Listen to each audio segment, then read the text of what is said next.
Muy buenas tardes, que el Señor les bendiga. Es un gusto poder nuevamente estar aquí en la casa del Señor para alabar al Señor que nos ha salvado y también para someternos a un tiempo donde el Señor nos habla por medio de su palabra.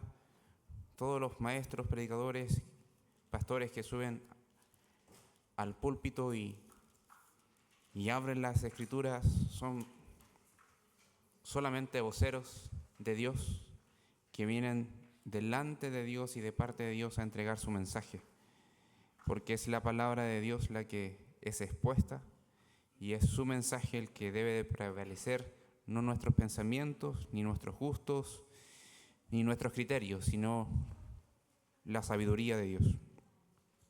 Me gustaría comenzar señalando una cita que cada uno de nosotros tiene ya destinada desde el momento en que nacimos. Hay una cita que no puedes enviar a nadie que te reemplace, no hay nadie que pueda tomar tu lugar y pueda llegar para que tú quedes libre de ese día, de esa citación. Hay una citación que tú debes de tener presente en tu mente que cada mortal va a experimentar. ¿Y de qué citación o qué citación me estoy refiriendo? Esa citación tiene referencia con la muerte. Si hay algunos acá que no nos gusta ir a funerales o nos gusta estar acompañando a las familias cuando están sufriendo, créeme que hay uno que tú no te puedes perder y es el tuyo. El día de tu muerte tú no lo puedes saltar, no lo puedes posponer. Dios determinó una cantidad de años, de días que tú vas a vivir y esos van a ser. No puedes añadir ninguno más, ni puedes quitar ninguno menos. Es el Señor el soberano y el Señor ha estimado a bien cuántos días vas a experimentar este escenario terrenal. Una de las cosas importantes es entender qué es lo que las Escrituras nos enseñan de la muerte. Las Escrituras nos enseñan de la muerte que son productos del pecado, son productos desde que Adán y Eva pecaron, ahí entró la muerte a este mundo. La desobediencia y el pecado afectó cósmicamente todo el universo, pero también no solamente lo material, sino también lo inmaterial. La muerte se entiende como la separación primeramente de Dios, y luego, por consecuencia de ello, nuestros cuerpos van a caer en algún momento sin vida. Ahora, hay solamente un evento que puede posponer o absorber esa sentencia, y es la aparición de nuestro Señor Jesucristo, que venga a buscar a su iglesia y tome a su iglesia, y no gustemos la muerte, sino que disfrutemos de esa transformación y podamos estar en gloria con nuestro Señor sin haber muerto. Pero mientras el Señor no venga, créeme que esa es una cita segura. Si hay alguien que no le gusta ir al médico y dice, bueno, pospongo la hora al médico, tú no puedes posponer esa hora. Va a llegar. El asunto es cómo nos enfrentamos a ese día. Y de hecho me gustaría replantear eso. ¿Cómo nos enfrentamos mientras vivimos y no llegamos a ese momento? ¿Cómo vivimos hoy? ¿Cómo nos enfrentamos en el día a día y frente a las circunstancias de lo cotidiano, que a veces lo más seguro que podemos entender del contexto social en el que nos encontramos es que no hay nada seguro? Salimos en dirección a una cita médica, vamos manejando y ocurre un accidente. Y solamente el Señor sabe si de ese accidente salimos con vida o no. Estamos bien durante la semana, meses van pasando bien, pero en algún momento te empiezas a sentir mal. Vas al médico y resulta que tienes un cáncer terminal. ¿Cómo nos enfrentamos delante de Dios frente a la circunstancia y la fragilidad de la vida? Bueno, el apóstol Pablo en la carta de los Filipenses enseñó mucho sobre el sufrimiento y que dentro del sufrimiento debemos de tener y experimentar el gozo que no está fundamentado en nuestras fuerzas, en nuestra capacidad de ser alegre, sino en lo maravilloso que es Dios, en lo fiel que es Dios, en el poder que tiene Dios y en el propósito soberano que tiene Dios. Lo que hoy día vamos a ver, queridos hermanos, nuevamente seguimos con la exposición de Filipenses. Vamos a estar, todavía no terminamos el capítulo 1 y no vamos a terminar hoy, pero vamos a ir de los versículos 19 al 26 y vamos a estar hablando de algo, de un texto lema de Filipenses. Pero me gustaría primero que todo leer el texto. Filipenses 1, del versículo 19 al 26. Dice así la palabra del Señor. Porque sé que por vuestra oración y suministración del Espíritu de Jesucristo, esto resultará en mi liberación, conforme a mi anhelo y esperanza de que en nada seré avergonzado, antes bien con toda confianza, como siempre, ahora también será magnificado Cristo en mi cuerpo, o por vida o por muerte. Porque para mí el vivir es Cristo y el morir es ganancia. Mas si el vivir en la carne resulta para mí en beneficio de la obra, no sé entonces qué escoger. Porque ambas cosas estoy puesto en estrecho, teniendo deseo de partir y estar con Cristo, lo cual es muchísimo mejor, pero quedar en la carne es más necesario por causa de vosotros. Y confiado en esto sé que quedaré, que aún permaneceré con todos vosotros para vuestro provecho y gozo de la fe, para que abunde vuestra gloria de mí en Cristo Jesús por mi presencia otra vez entre ustedes. Acompáñenme a orar. Padre, en el glorioso nombre de Jesús, venimos a ti una vez más con la debilidad habitual. Necesitamos de tu ayuda. Necesitamos de que el poder de tu Espíritu sea iluminándonos, y no solamente iluminándonos, sino también convenciéndonos de tus verdades eternas, preciosas, que nuestra alma, nuestra vida necesita aprender. Y no solamente saber y conocer, sino vivir y practicar. En esta hora, Señor, oro para que nuestros corazones sean alentados con tu verdad y nuestra mente sea redefiniendo la realidad conforme a como tú la ves. Como tú ves la vida, así podamos verla. En nombre de Cristo Jesús oramos. Amén. No tuve que usar mucha imaginación para colocarle un nombre a este sermón, así que se llama Vivir es Cristo. Vivir es Cristo. Y una de las cosas primeras que encontramos aquí en este texto es que luego del saludo, luego de la acción de gracias, luego de comunicar que estaba padeciendo por causa de Cristo y se gozaba en medio de su encarcelamiento, el apóstol Pablo disfrutaba de que el evangelio sea proclamado, de que Jesús sea anunciado, ya sea por los motivos que sean incorrectos, pero la palabra fiel estaba siendo predicada.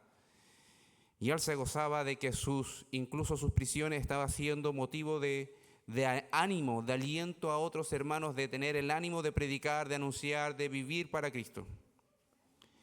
Y llegamos al versículo 19 y dice algo interesante. Estando en la cárcel, el apóstol dice, yo sé que ustedes están orando por mí. Eso es una certeza que tengo. Sé que ustedes están orando por mí. Sé que ustedes están intercediendo al Señor para mi salvación, para ser liberado de este encarcelamiento. Estos creyentes, a pesar de la distancia que tenían con el apóstol Pablo de ese momento y también en el ministerio del apóstol Pablo, porque el apóstol Pablo recorría las grandes longitudes geográficas para hacer discípulos y fortalecer a los discípulos por medio de la palabra de Dios, reconoce que los filipenses le aman y están intercediendo por él.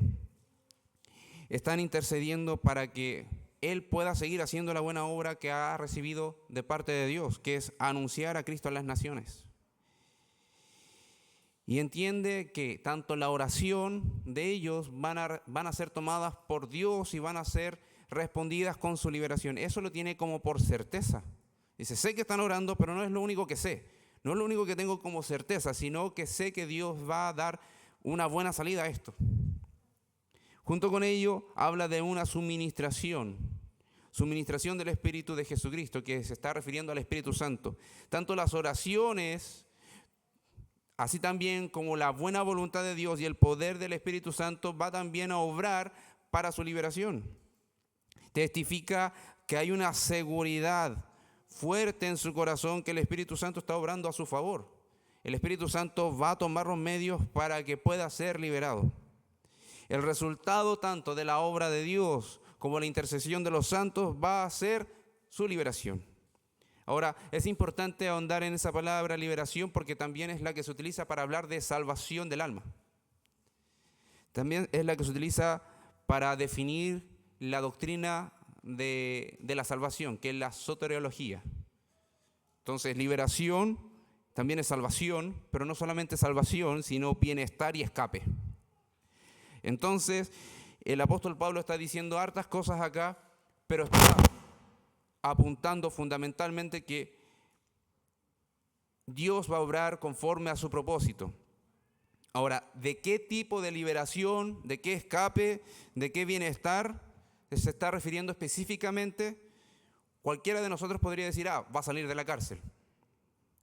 ¿Sí? Pero también deja entrever que a lo mejor no se está refiriendo propiamente a eso, porque más adelante dice ya sea por vida o por muerte. Entonces, ¿va a salir de la cárcel? Sí, vivo o muerto.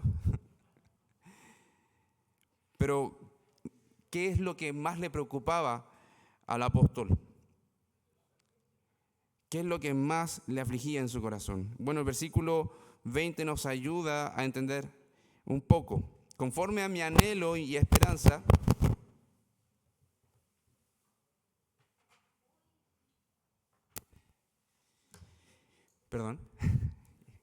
y anhelo y esperanza, versículo 20, conforme a su anhelo y esperanza de que en nada será avergonzado. Antes bien, con toda confianza, como siempre, ahora también será magnificado Cristo en mi cuerpo, o por vida o por muerte. Entonces podemos empezar a dilucidar que su seguridad es saber que Dios está al control y algo va a hacer. El Señor va a guiar su vida conforme a su propósito y desde un deseo profundo y de una certeza profunda está mirando con expectación el futuro y vigila como estirando el cuello mirando hacia adelante. Esa es la idea de anhelo. Es un poco complejo de repente el idioma original, conjuga muchas cosas, pero esa es la idea. Está mirando hacia adelante atento, animoso, estirando el cuello, viendo lo que Dios va a hacer. Pero también tiene una confianza. ¿De qué? De que no va a ser avergonzado. Y vergüenza, nos podemos colocar a pensar, la vergüenza se puede remitir fundamentalmente a sentirse humillado. Pero el apóstol Pablo tenía otra intención con este escrito que es revelado. Debemos de entender que las palabras que están acá, más que la intención del mismo apóstol, está la intención del autor de toda la Biblia, que es Dios, y que está entregando un mensaje mucho más allá, que fundamentalmente está confiando en que el Señor no lo va a dejar blasfemar contra él.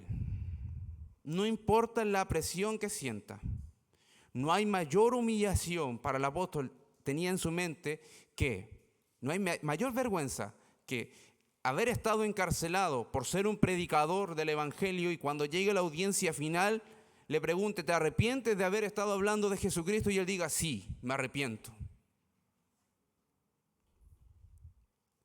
Sabe perfectamente de que el Señor lo va a guardar y que su fe va a ser una fe que llegue hasta el final de las consecuencias, ya sea por vida o por muerte.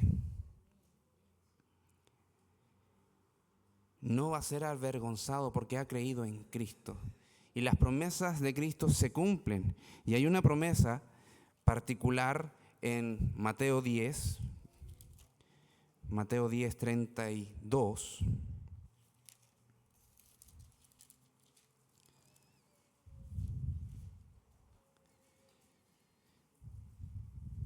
que dice: a cualquiera pues que me confiese delante de los hombres, también le confesaré delante de mi Padre que está en los cielos. No quiere una reputación humana, que su nombre sea conocido por ser un salvado por la gracia de Cristo allá en los cielos es suficiente para él. El apóstol está diciendo: no me importa si mi cabeza rueda y termina con la lengua afuera, y eso puede ser vergonzoso. No hay mayor vergüenza que haber sido alguien que anunció a Jesucristo y luego estar negándolo. Prefiero morir. Y por eso dice, volviendo al texto en Filipenses, que el Señor va a ser magnificado. El Señor va a ser engrandecido. El Señor va a ser exaltado por lo que Él está viviendo, por esa certeza de no ser avergonzado, porque es una confianza, es una promesa de parte de Dios que aquellos que han creído y miran a Jesucristo no van a sufrir vergüenza. ¿Por qué? Porque Jesucristo ha cubierto nuestra vergüenza de una vida de pecado. Nos ha limpiado de nuestros pecados. Aquella vergüenza que heredamos desde el Edén, el Señor nos la quitó por su sangre y nos revistió de hijos de Dios, solamente por gracia. ¿Cómo no va a ser engrandecido, alabado, exaltado, adorado nuestro Dios? Eso no lo pudimos haber hecho nosotros. Él lo hizo de pura gracia, de pura bondad. Pablo tenía una plena confianza en que Dios obraría eso y que esas oraciones las traduciría en esa dirección hacia su vida, y que delante de las autoridades no deshonraría el nombre de Jesús, no tendría el miedo de perseverar hasta el fin, y así lo hizo. Fue decapitado en Roma. Fue decapitado en Roma. Eso dice, iba a decir un chilenismo, pero eso dice los registros históricos. Entonces, ¿por qué razón esto traería un motivo de alabanza? Bueno, porque la determinación de la fe, de no negar a Jesucristo, de mantenernos firmes hasta el final, incluso si estamos en prisiones o estamos en enfermedad o estamos sufriendo, estamos en escasez, si estamos tristes, estamos en medio de un colapso nervioso, en medio de un colapso emocional interno, esa determinación de no negar al Señor no viene de una muy buena psicología, viene del poder de Dios. Viene de la verdad eterna de Dios, viene de la gracia de Dios, viene del poder del Espíritu, viene de la suficiencia de las Escrituras, viene de la misericordia de Dios, que nos hace ser fieles. Fieles imperfectos, pero fieles al fin y al cabo. Porque Jesús es dado a conocer como el Señor de todo digno, ser digno de toda adoración, eso es lo que quiero decir. Y es digno de ser anunciado en el mundo. No importa a quién tengamos enfrente. Yo les pregunto, ¿de qué pensarían hablar si se encuentran con una autoridad política del gobierno hoy? ¿De qué les gustaría hablar con ellos?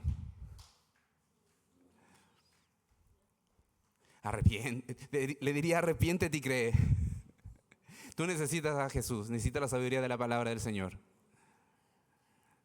Tú necesitas que tu nombre esté inscrito en el libro de los cielos. Y después conversamos otras cosas. Aprovechando. Cuando se mantiene la fe por causa de la gracia de Cristo, por la gracia de Dios, es testificado como el Salvador, que salva débiles mortales como nosotros. Se testifica que Él es el que hace perseverar a los salvos, los hace ser fieles. Se da a conocer a Jesús como el Salvador del mundo, que es el Señor del mundo, pero también que es Dios quien se ha propuesto que sus hijos cumplan su voluntad. Es Dios quien se ha propuesto eso. El Señor lo afirmó y nos va a llevar a cumplir ese propósito. ya sea por vida o por muerte. Ya sea vivamos 120 años, 180 años predicando el Evangelio, o tuvimos una vida corta, pero que impactó a personas con la fidelidad que pudimos haber tenido en el Señor.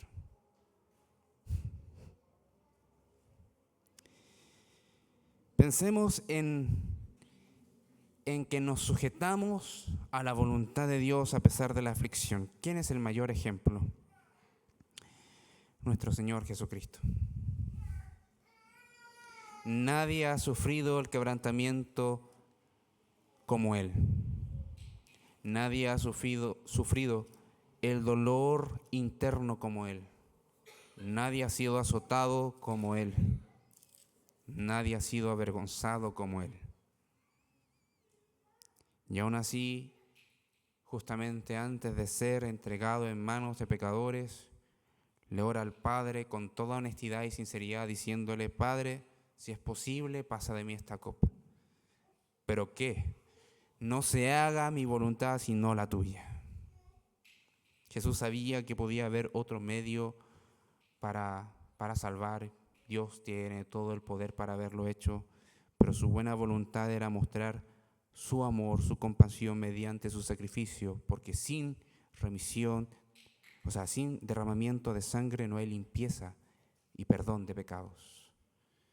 El Señor Jesucristo ora, y después de que ora, le entrega su corazón al Señor, a su Padre, se levanta y dice: ya es hora.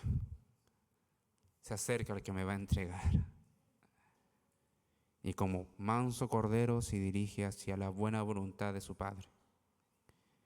Queridos, eso es un ejemplo para nosotros hoy. Así como el apóstol Pablo se está dirigiendo conforme a Cristo hacia el propósito de Dios para su vida, ¿qué es para nosotros? ¿Qué hay para nosotros? Que el Señor nos ayude a confiar de que cada minuto que estás viviendo acá es para dedicarlo hacia Él. Cada segundo con el cual tú te encuentras con vida no es un segundo para gastarlo en ocio, en entretenimiento, en juegos, sino para dedicarlo hacia Él. No para enredarnos en negocios, sino para dedicarnos hacia Él. Ahora, ¿estamos queriendo decir que esas cosas no pueden existir? No. Pero cuando llega el momento de que te roban el tiempo, te roban el foco de tu mente, y empiezas a invertir más cosas, más tiempo, más esfuerzo en cualquier otra cosa, menos que en el propósito de Dios para tu vida, hay un problema. Y hay un problema severo. Ahora, el apóstol Pablo decía que sabe con certeza que Dios lo va a llevar a cumplir su propósito, ya sea por vida o por muerte. Es cosa de preguntarnos a nosotros mismos: ¿tenemos esa certeza de que Dios va a cumplir su propósito en nosotros, ya sea por vida o por muerte? Quiero alentarte a eso. Si no sabes si vas a perseverar hasta el fin y que Dios te va a hacer perseverar hasta el fin, pídele al Señor que te dé esa certeza, esa seguridad, porque si tienes esa confianza, no es una confianza basada en tu esfuerzo y qué tan metódico eres para vivir una vida disciplinada, sino porque pasas tiempo con Cristo y Él es el que te fortalece. Pídele al Señor: ayúdame a confiar, a creer que tú te has propuesto cumplir un propósito en mi vida, y es que te adore, y vas a hacer que eso sea una realidad cada minuto de mi vida. Para eso vives, para eso existes. Si hay un motivo por el cual te levantaste hoy y saliste de la cama, no es porque es domingo y hay que ir a la iglesia, sino porque un día te encontraste con Cristo en el camino de perdición en el que llevabas tu vida, y el Señor te mostró el verdadero camino de la vida eterna para poder andar y transcurrir por Él, disfrutando de Él y su gracia. Si te levantaste hoy y decidiste venir a la iglesia, ha sido por eso. No porque no sabías qué hacer, sino porque Dios te trajo con amor, con gracia, con misericordia, y mostrándote que merecías un juicio eterno y sobre ti toda la ira del Dios vivo. Pero hay una cruz, bendita cruz. Entonces confía, ora y entrega todo el control de tu vida al Señor. Versículo 21, y llegamos ahí. Porque para mí el vivir es Cristo y el morir es ganancia. Pablo entendía esto, que mientras esperaba la hora de su muerte o lo que viniese, tenía que vivir para Cristo.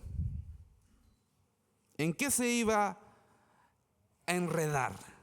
¿En qué se iba a involucrar? Sino en aquellas cosas que dieran gloria al Señor. ¿Ahora estoy en la cárcel? Sí, pero porque estaba predicando.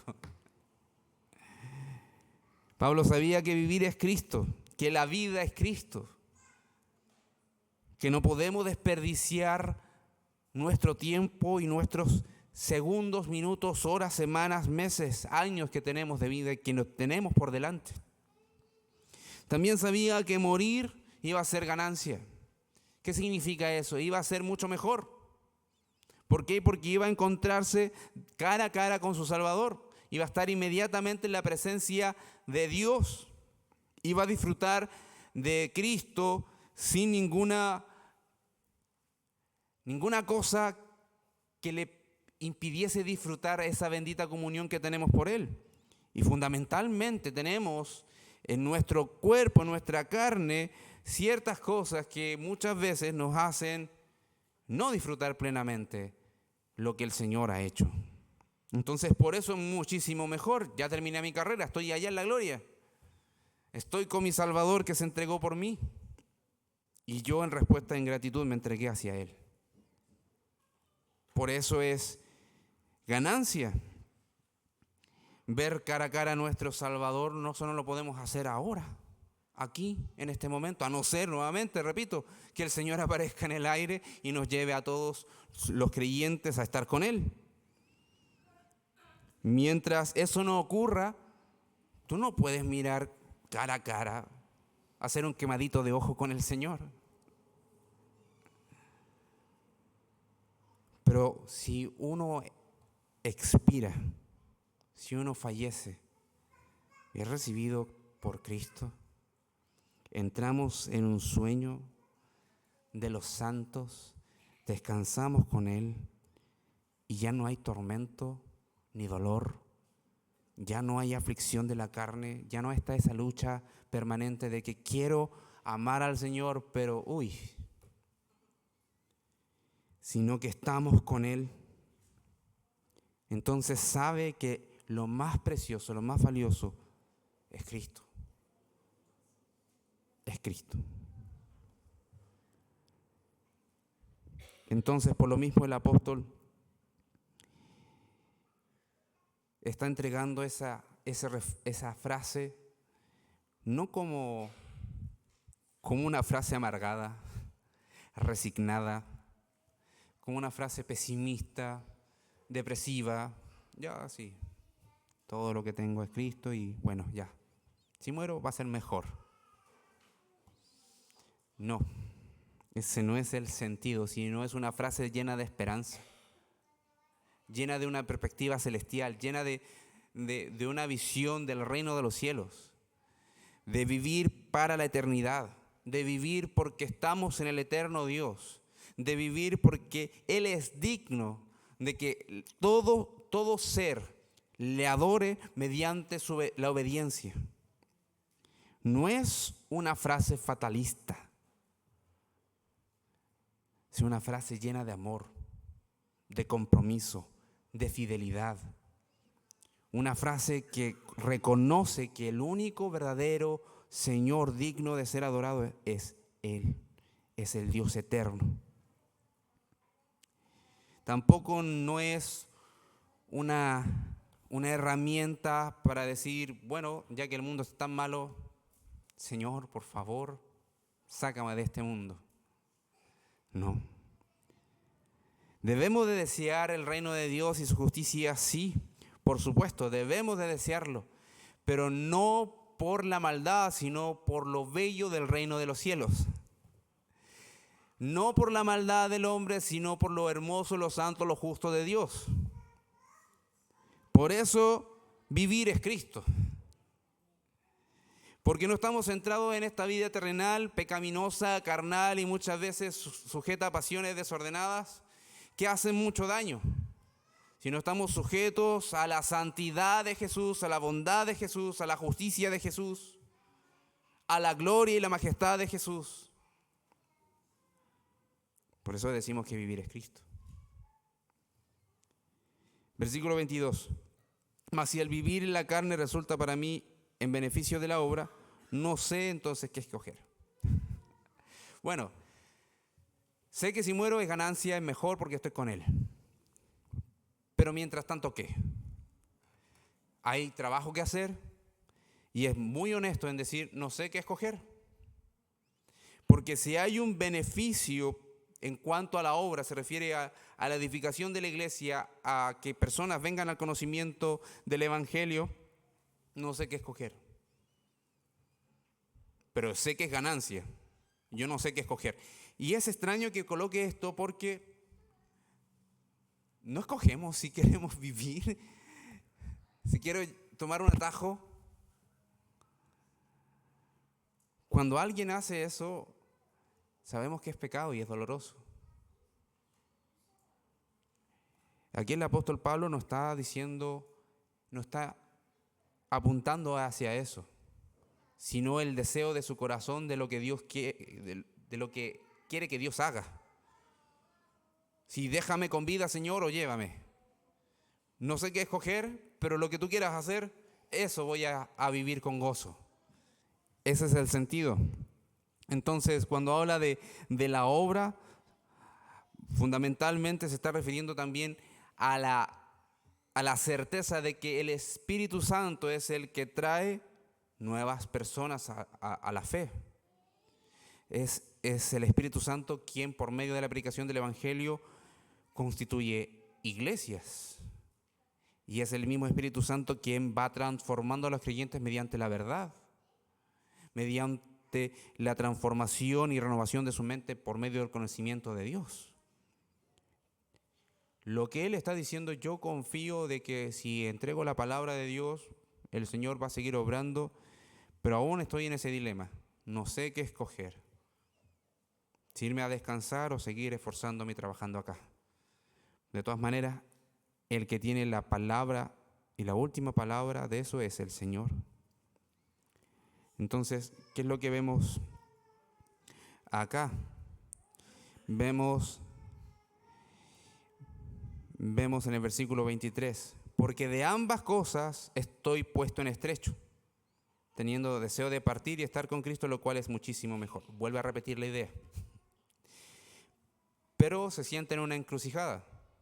Estar en estrecho es como estar en un camino angosto que tiene, no solamente que es abierto, sino que es un pasillo.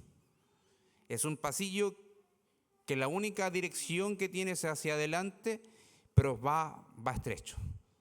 Algunos dirían está entre la espada y la pared, pero la idea es de caminar mirando hacia adelante por un pasillo muy angosto. Entonces, son dos cosas en las cuales tienen su vida, que una de las dos es muchísimo mejor que la otra, pero la otra también es para la gloria de Dios. Estar con Cristo es muchísimo mejor que estar en este plano terrenal, eso es lo que está diciendo. Entonces, me gustaría traerle una pequeña ilustración a su cabeza. Pensemos en alguien esforzado, ahorrativo, que trabaja para invertir en una casa. Y invirtió tanto tiempo para poder pagar esa casa y llega el momento de que viene la inauguración, se la van a entregar. Pero también donde está viviendo tiene algún familiar enfermo que no lo puede mover de ahí. ¿Qué escojo? ¿Me voy a mi casa y busca a alguien que te atienda? es algo similar. Es una encrucijada. Pero ¿sabes qué?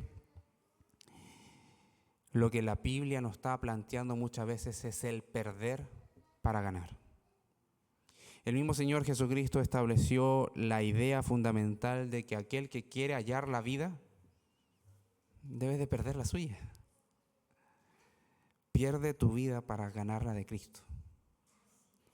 Y el Señor también, el mismo Filipenses, dice que tiene todo como pérdida. El apóstol Pablo dice que tiene todo el conocimiento, toda la fama, toda la reputación, todo lo que fue como pérdida, como basura, como estiércol. Suena mejor ese término que otro, en comparación con ganar el conocimiento de Dios por amor a Cristo. Ahora, el mismo ejemplo que mencioné hacia atrás, sin tener la idea de la persona de atención, ¿qué pasa con esa misma persona esforzada, rogativa, que trabajó para tener recursos, comprar su casa? Llega el momento de la inauguración, de la entrega, pero dice y mira la casa donde está viviendo y dice: hemos pasado tantos años acá, tenemos tantos recuerdos, que me cuesta desprenderme de... ¿Cómo voy a irme de acá? Pero tenías tu casa nueva esperándote allá. Y que es full. Ya, imagínense todo lo que pueda tener una casa última modelo. Si hubiese en casa último modelo. Piense, fue muy ahorrativo, fue muy trabajador, y le fue bien, y pudo comprarse una casa así, impeque. Pero no quiere dejar su antigua casa, porque tiene muchos recuerdos. Queridos hermanos, si estoy aminorando un poco con las cosas terrenales, es la idea. ¿Saben por qué?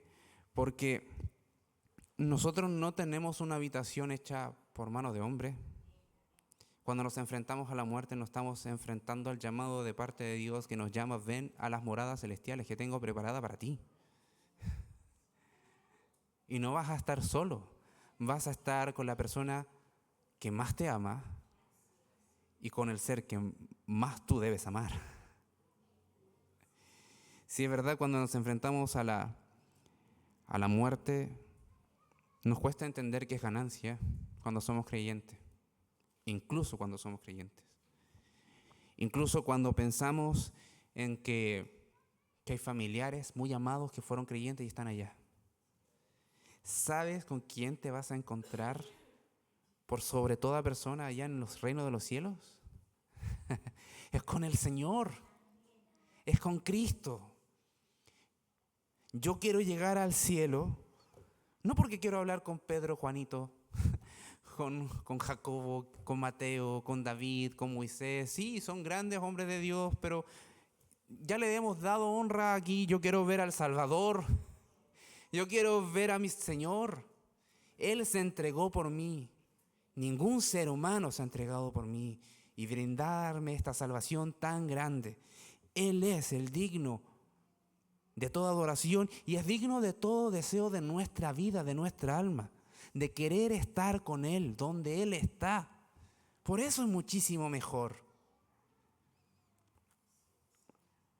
Así que, hermanos, si llega el momento, piensa que es el pasillo de gloria. Te vas a encontrar con Él. Te vas con Él, te encuentras con Él para estar siempre con Él. Y hoy vive para el Señor. Sírvele. Renuncia al pecado. Nígate a los deseos que van en contra de la voluntad de Dios. Niega incluso aquellos deseos de las riquezas que nacen de nuestros impulsos por la escasez de repente. No pierdas el tiempo en juegos, en ocio, en cualquier cosa que distraiga tu mente. Gana tiempo en pasar a los pies del Maestro por medio de las Escrituras. Espera así a tu Señor, espera así el momento de su llamado particular hacia tu vida o cuando Él venga por su iglesia. Espera así. Esfuérzate en no tener un apego a lo terrenal. y sí un amor por lo celestial. Entrena tu corazón así. Y eso es lo que está presentando, entre otras cosas, el texto que estamos viendo en Filipenses. Y por último vemos los versículos 24 al 26, que dice: pero quedar en la carne es más necesario por causa de vosotros. Y confiado en esto, versículo 25, sé que quedaré, que aún permaneceré con todos vosotros para vuestro provecho y gozo de la fe. Y aquí nuevamente, quizás el apóstol Pablo no tenía una certeza clara de la voluntad de Dios, de si iba a ser liberado en vida o muerte. Lo que sí tenía certeza es que no iba a negar al Señor y que Dios iba a cumplir su propósito, pero también entiende que hay un servicio que aún debe de dar y entiende que es necesario por causa de los creyentes que están en Filipos. Necesitaban ser exhortados, necesitaban ser animados, necesitaban ser pastoreados, necesitaban escuchar una vez más la palabra de Dios, el evangelio de la salvación, para que puedan crecer. ¿Que acaso no habían más maestros, otros siervos y maestros de parte del Señor que puedan pastorear esa iglesia?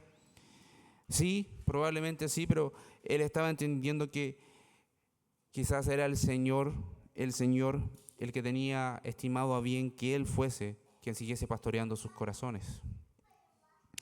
Y sabe, y dice, no tiene una respuesta quizás directa de parte del Señor, eso lo deja entrever el texto, pero sabe que está confiado de que se va a quedar, y si va a quedar, va a permanecer con ellos para el provecho del gozo de la fe. Ahora, ¿qué está queriendo decir acá? El gozo de la fe, el disfrutar de la palabra de Dios. Cuando se habla de la fe no es solamente el creer. Siempre en el Nuevo Testamento cuando se habla de la fe, se está hablando del conjunto doctrinal,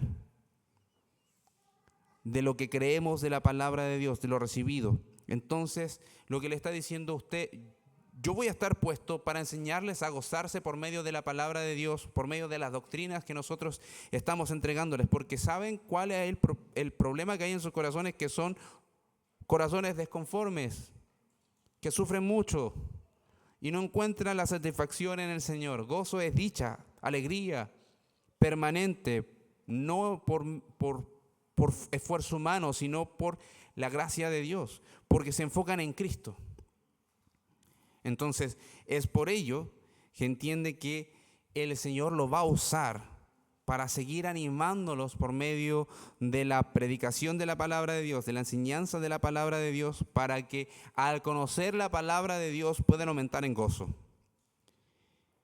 Y esto es importante, porque el gozo del Señor es transmitido específicamente por el conocimiento de quién es Dios. El gozo del Señor se convierte incluso en una fortaleza en momentos difíciles. Y el Señor le está diciendo a esta iglesia por medio del apóstol Pablo que ustedes necesitan aprender ese gozo por medio de la fe. Necesitan crecer y avanzar por medio de ello. Entonces, ¿cuál es la enseñanza acá directa hacia nuestros corazones? Es que cuando vamos a la palabra de Dios y no estamos encontrando el gozo, es porque no estamos encontrando al Dios de la palabra. Y estamos encontrando solamente conocimiento.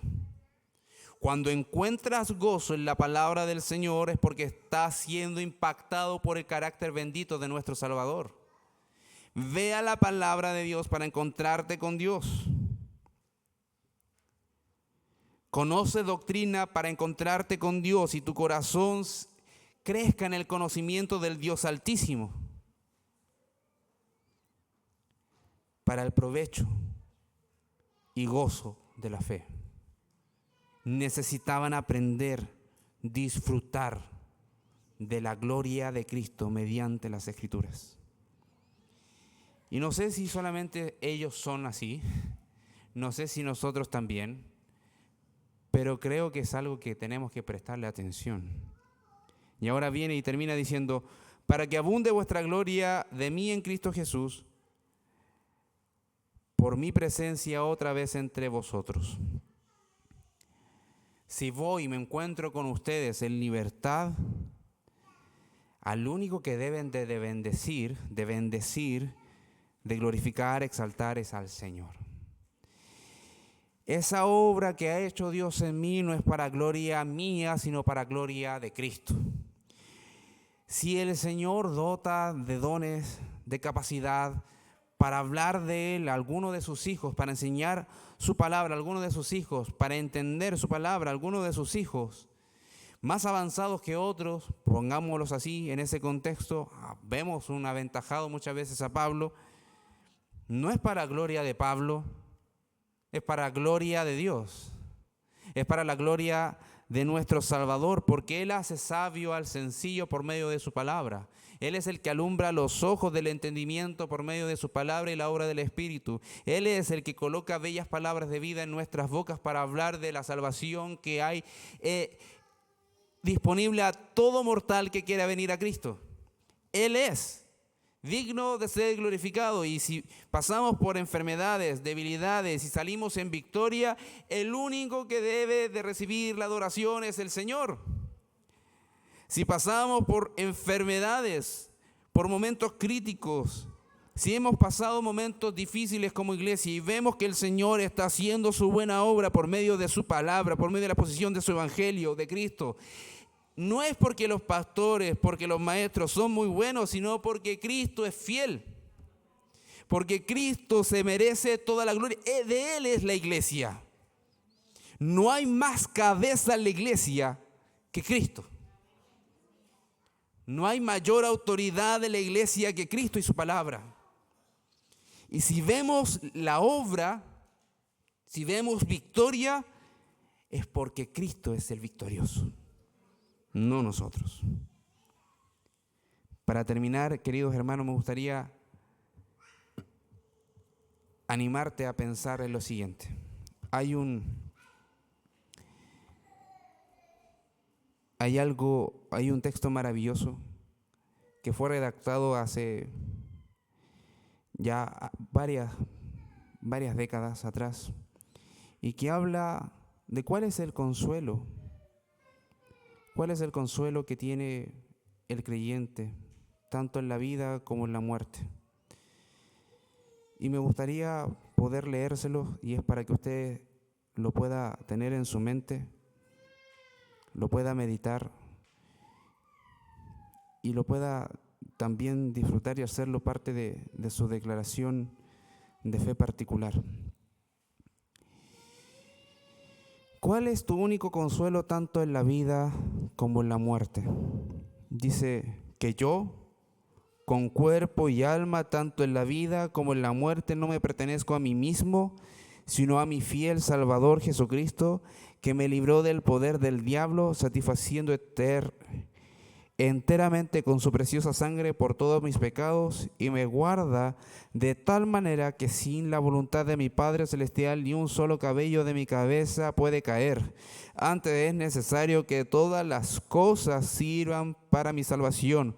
Por eso también me asegura por su Espíritu Santo la vida eterna, y me hace pronto y aparejado para vivir en adelante según su santa voluntad.